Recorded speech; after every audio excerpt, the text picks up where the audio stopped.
Assalamualaikum warahmatullahi wabarakatuh. Okay, my students, how are you this morning? Alhamdulillah, I'm fine.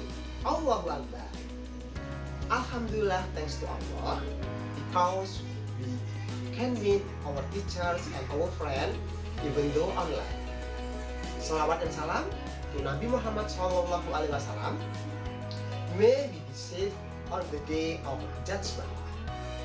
Baik anak-anakku, sebelum kita mulai belajar, mari kita ucapkan dirian kita seperti kebiasaan kita di pagi hari. Siap ya? Lakukan dengan kompak dan semangat. Students of tugas, go! We are the best. Who are the best? Of course we are. Terima kasih anak-anak.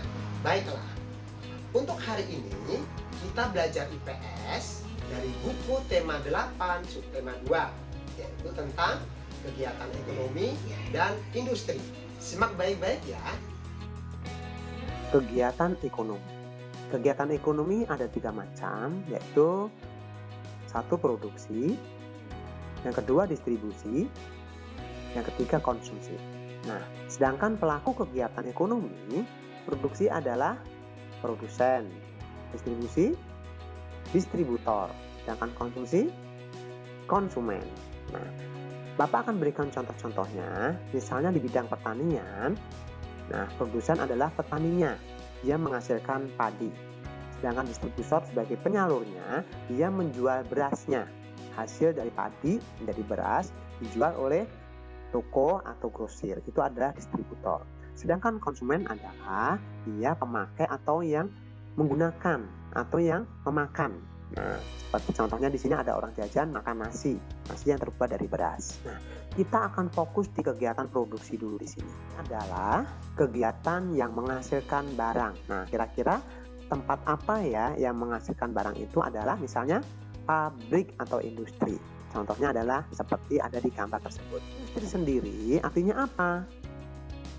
Industri adalah kegiatan ekonomi yang mengolah bahan mentah menjadi barang setengah jadi atau barang jadi sehingga dapat meningkatkan nilai barang dalam penggunaannya dalam kehidupan sehari-hari. Nah, di sini padi sebagai bahan mentah dia akan diolah menjadi beras. Nah, kemudian beras pun ini akan diolah lagi menjadi ada tepung, bisa diolah menjadi bubur, bisa diolah lagi menjadi ya betul nasi. Yang berikutnya bisa juga lontong, iya. Yang berikutnya juga bisa diolah menjadi kue, ya betul kue. Nah, Bapak akan tunjukkan mana yang barang setengah jadi, mana yang barang jadi. Baik. Nah, di sini beras masih merupakan barang setengah jadi karena masih diproses lagi untuk menjadi barang yang berikutnya. Betul, tepung juga barang setengah jadi karena masih diproses menjadi barang yang berikutnya. Sedangkan bubur, nasi, lontong, dan kue ini bisa langsung dinikmati, berarti namanya ini adalah barang jadi. Nah, kesemuanya ini tujuannya untuk apa? Tujuannya untuk menambah nilai barang. Kok bertambah nilainya seperti apa sih? Misalnya contohnya, padi seberat 10 kg dengan beras beratnya 10 kg yang sama, tentunya harganya akan berbeda. Coba, lebih mahal yang mana?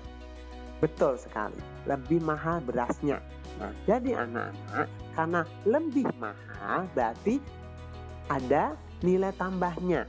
Ya, jadi ada tambahan nilai di situ. Harganya tinggi, nilainya tinggi.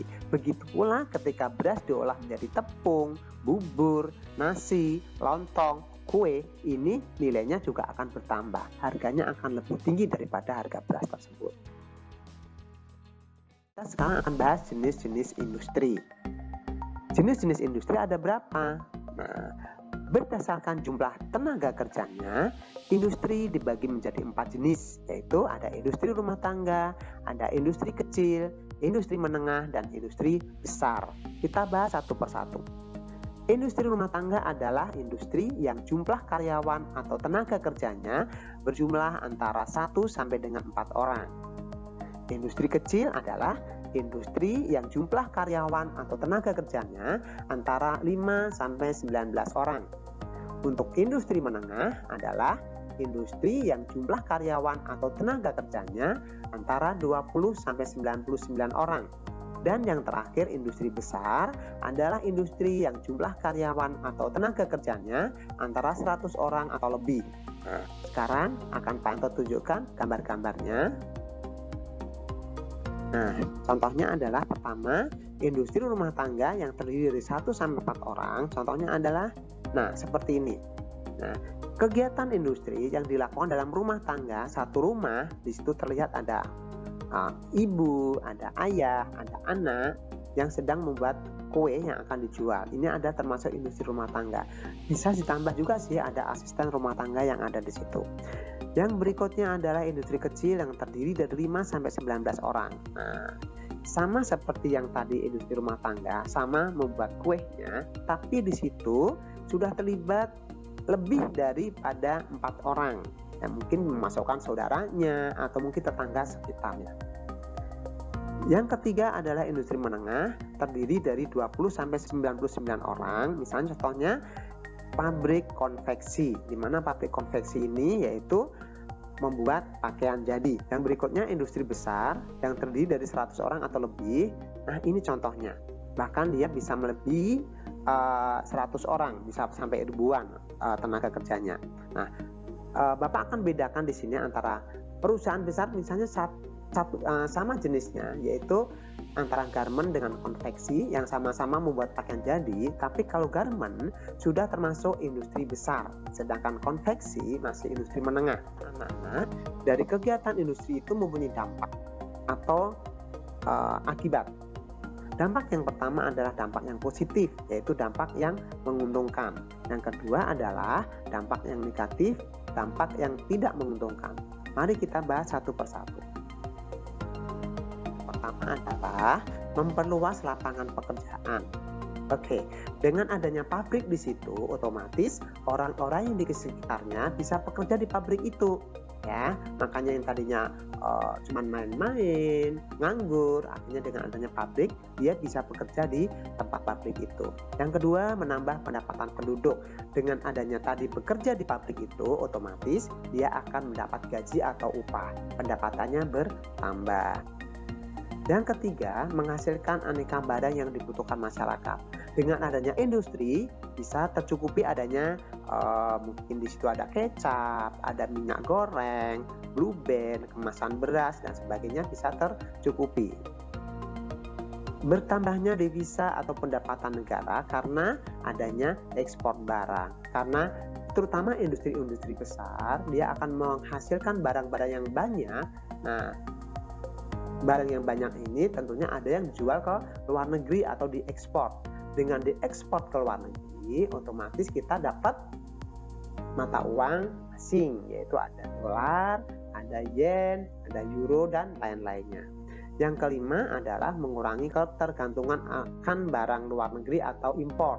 Karena sudah tersedianya barang-barang di sini, maka barang-barang yang ada di luar negeri kita tidak perlu beli lagi. Dampak negatifnya adalah yang pertama adalah terjadinya arus urbanisasi. Arus urbanisasi itu adalah perpindahan penduduk dari desa ke kota. Karena biasanya industri atau pabrik-pabrik itu didirikan di kota-kota besar. Nah, maka dari itu orang-orang desa akan berduyun-duyun datang ke kota untuk mencari pekerjaan. Maka dinamakan di sini adalah arus urbanisasi tinggi. Yang kedua adalah pencemaran lingkungan. Pencemaran lingkungan di sini adalah, nah, karena adanya apa saja sih? Ada asap pabrik, ya. Ada juga adanya sampah. Yang ketiga adanya limbah pabrik. Nah, dari asap pabrik menyebabkan pencemaran lingkungan, terutama pencemaran udara atau polusi udara. Untuk sampah di sini adalah pencemaran tanah, sedangkan limbah adalah pencemaran air.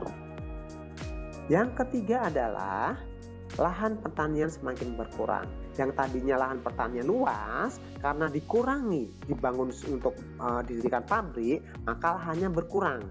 Otomatis hasil pertanian pun akan berkurang. Yang keempat adalah naiknya suhu bumi atau global warming.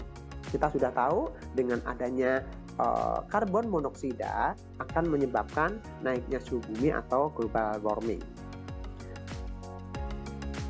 Yang kelima adalah penduduk sekitar pabrik rawan terhadap penyakit. Nah, kita sudah tahu bahwa dengan adanya asap pabrik kita bisa terkena penyakit saluran pernapasan, yaitu mungkin INSPA di sini namanya, infeksi saluran pernapasan akut. Ya, yang sering kita dengar influenza, flu, atau bahkan sampai ke batuk. Sedangkan limbah dan sampah bisa menyebabkan penyakit, contohnya perut, yaitu disentri, mutabir, dan sebagainya. Yang terakhir adalah sifat konsumtif dari masyarakat, yaitu apa sih konsumtif? Pemakaian atau pembelian barang yang berlebihan, yang tadinya cuma secukupnya saja, akhirnya dengan pendapatan yang meningkat, pendapatannya banyak, akhirnya barang-barang yang tidak perlu dibeli mereka beli.